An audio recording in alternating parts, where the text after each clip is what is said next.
Hello students, welcome to my channel. आज मैं आप सभी को इस वीडियो में चैप्टर नंबर 4 क्वाड्रेटिक इक्वेशंस का एग्जांपल नंबर 3 करवाने जा रही हूँ। हमें दिया है find the roots of the equation 2x² - 5x + 3 = 0 by factorisation. तो हमें ये जो इक्वेशन दी है ना, इसके हमें रूट्स फाइंड आउट करने हैं फैक्टराइजेशन मेथड से, यानी कि हमें x की वैल्यू निकाल कर बतानी है। ठीक है, तो सोल्यूशन में हम सबसे पहले लिख लेंगे जो हमें इक्वेशन दी हुई है, और आपने चेक करना है क्या जो हमें इक्वेशन दी है वो स्टैंडर्ड फॉर्म में लिखी है या नहीं। यानी कि सबसे पहले x² वाली टर्म होनी चाहिए, फिर आपकी x वाली टर्म होनी चाहिए, फिर आपकी कांस्टेंट टर्म होनी चाहिए। ठीक है, इसी सीक्वेंस में आपकी इक्वेशन रहनी चाहिए। अब इसको हम फैक्टराइजेशन मेथड से सॉल्व करने जा रहे हैं इस इक्वेशन को।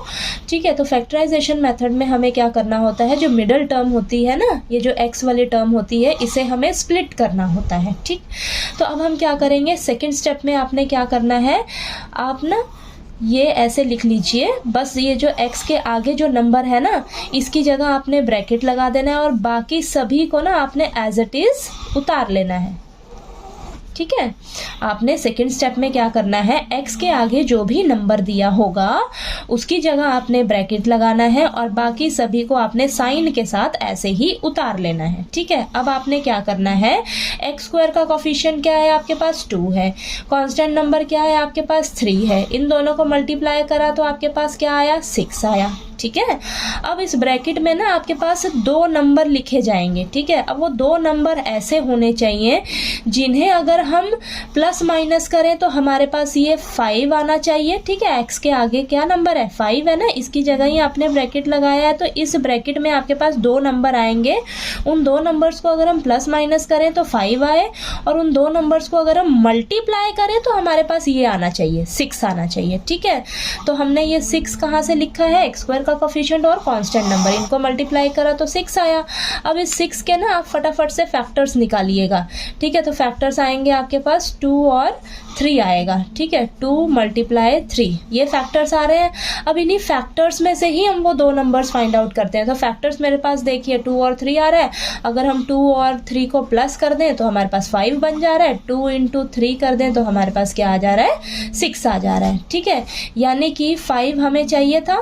ब्रैकेट में देखिए हम क्या करेंगे, यहाँ पर लिखिए 2 + 3। ठीक है, 2 + 3 किया तो हमारे पास 5 आया, 2 × 3 किया तो हमारे पास ये 6 आ गया। ठीक है, तो आपको बस ये 2 नंबर्स ढूंढने में ही थोड़ा सा डिफिकल्टी होगा, वो आपने इसी तरीके से ढूंढना है। क्या करना है, x² के कोफिशिएंट और कांस्टेंट नंबर को मल्टीप्लाई करके आप देखिए क्या नंबर आ रहा है, उस नंबर के फटाफट से फैक्टर्स निकालिए। जो फैक्टर्स आएंगे उन्हीं फैक्टर्स में से ही वो 2 नंबर्स हमने ढूंढने होते हैं। ठीक है, वो 2 नंबर्स ऐसे होने चाहिए जिसे प्लस माइनस करें तो x के आगे वाला नंबर आ जाए, और उन 2 नंबर्स को अगर हम मल्टीप्लाई करके देखें तो हमारा जो पड़ोसी के जो 2 नंबर्स हैं उनको मल्टीप्लाई करके जो नंबर आ रहा है ना, वो नंबर आना चाहिए। ठीक है, वो नंबर मिलना चाहिए आपको। ठीक, अब इसके बाद आपने सिंपली इसको सॉल्व करना है। देखिए आप क्या करिए, लिखिए 2x² माइनस जो है दोनों नंबर के साथ मल्टीप्लाई होगा, और इधर से x जो है दोनों नंबर के साथ मल्टीप्लाई होगा। ठीक है, ब्रैकेट के बाहर क्या है आपके पास, इधर माइनस है तो देखिए -2, और इधर से x जाएगा तो -2x हो जाएगा। अब बाहर माइनस है तो यहाँ पर प्लस का 3 है, तो माइनस प्लस माइनस का यहाँ से x भी मल्टीप्लाई होकर माइनस का 3x आ जाएगा। ठीक है, तो यहाँ पर आपने कंफ्यूज नहीं होना है, गलती नहीं करनी है आपने। ठीक है, प्लस माइनस की। अब आगे प्लस का 3 आपने एज इट इज उतार लेना है। ठीक है, अब देखिए आपके पास 4 टर्म्स हो गई ना, तो ये 2 टर्म्स उठाइए, फर्स्ट वाली और ये लास्ट की 2 टर्म्स। अब इनमें से आप कॉमन लीजिए। देखिए आपके पास 2 कॉमन आ रहा है और x कॉमन ले सकते हो, तो यहाँ क्या बचेगा आपके पास x - 1 बचेगा। ठीक है, और यहाँ से क्या कॉमन ले सकते हो, माइनस का 3 कॉमन लेंगे तो यही सेम वाला ब्रैकेट वाला ही हमें इस साइड भी बनाना होगा। ठीक है, तो x - 1 इधर भी आ गया आपके पास।